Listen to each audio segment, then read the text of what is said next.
നമസ്കാരം. ഇന്ത്യ സഖ്യ യോഗത്തിൽ രാഹുൽ ഗാന്ധി CPM-നെ ചോദ്യം ചെയ്തത് പാർട്ടിയെ സംബന്ധിച്ച് തീർത്തും അപ്രതീക്ഷിതമായിരുന്നു.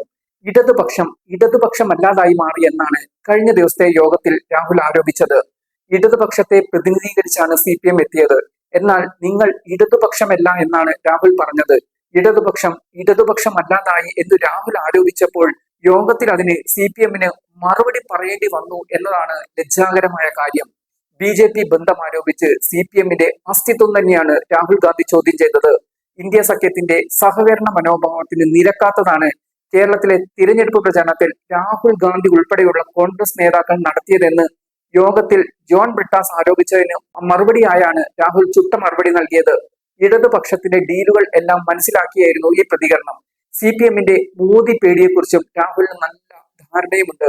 അതുകൊണ്ട് തന്നെയാണ് CPM-നെതിരെ ഉന്നയിച്ച ആരോപണങ്ങളിൽ താൻ ഉറച്ചു നിൽക്കുന്നുവെന്നും ഇടതുപക്ഷ പ്രത്യയശാസ്ത്രത്തിൽ നിന്ന് CPM വ്യതിചലിക്കുന്നുവെന്നും യോഗത്തിൽ ചൂണ്ടിക്കാട്ടിയതും. യോഗത്തിൽ CPM-ന്റെ പ്രതിനിധിയായി പോയത് ജോൺ ബ്രിട്ടാസ് ആയിരുന്നു. ഇതും രാഹുൽ ഗാന്ധി കണക്കിലെടുത്തിട്ടുണ്ടാകണം. ബ്രിട്ടാസ് CPM കേന്ദ്ര കമ്മിറ്റി അംഗം പോലുമല്ല. കേന്ദ്ര കമ്മിറ്റിയിൽ വെറും ക്ഷണിതാവാണ്. പാർട്ടി ജനറൽ സെക്രട്ടറി MA ബേബിയാണ്. അദ്ദേഹം പങ്കെടുക്കാതെയാണ് ബ്രിട്ടാസിനെ അയച്ചത്. ബ്രിട്ടാസിനെ കുറിച്ച് നല്ല ബോധ്യമുള്ള ആൾ കൂടിയാണ് രാഹുൽ ഗാന്ധി. ഡൽഹിയിലെ മാധ്യമ പ്രവർത്തകൻ എന്ന നിലയിൽ മാത്രമല്ല, ബ്രിട്ടാസിന്റെ ചരടുവലികളെ കുറിച്ചും രാഹുലിന് അറിയാം. ബ്രിട്ടാസിനെ ഇന്ത്യ മുന്നണി യോഗത്തിൽ അയച്ചതോടെ യോഗത്തിന് CPM കൽപ്പിക്കുന്ന വിലയും രാഹുലിന് ബോധ്യമായി കാണണം. ഇതിനു മുൻപ് party general secretary MA baby ഒരു കത്ത് രാഹുൽ ഗാന്ധിക്കും മല്ലികാർജുൻ ഖാർഗെയ്ക്കും നൽകിയിരുന്നു. CPM BJP ഡീൽ എന്ന കോൺഗ്രസ് ആരോപണത്തിൽ വ്യക്തത തേടിയായിരുന്നു ഈ കത്ത്.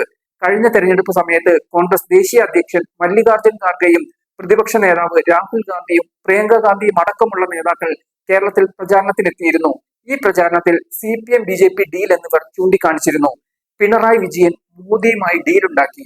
എന്തുകൊണ്ട് പിണറായി വിജയനെ ED അറസ്റ്റ് ചെയ്യുന്നില്ല എന്നതടക്കമുള്ള ആരോപണമാണ് രാഹുൽ ഗാന്ധി അടക്കമുള്ള നേതാക്കൾ ഉയർത്തിയത്. ഇതിനെ ലളിതമായി കാണാനാകില്ലെന്നും വിശദീകരണം വേണം എന്നുമാണ് ബേബി അയച്ച കത്തിൽ വ്യക്തമാക്കിയത്.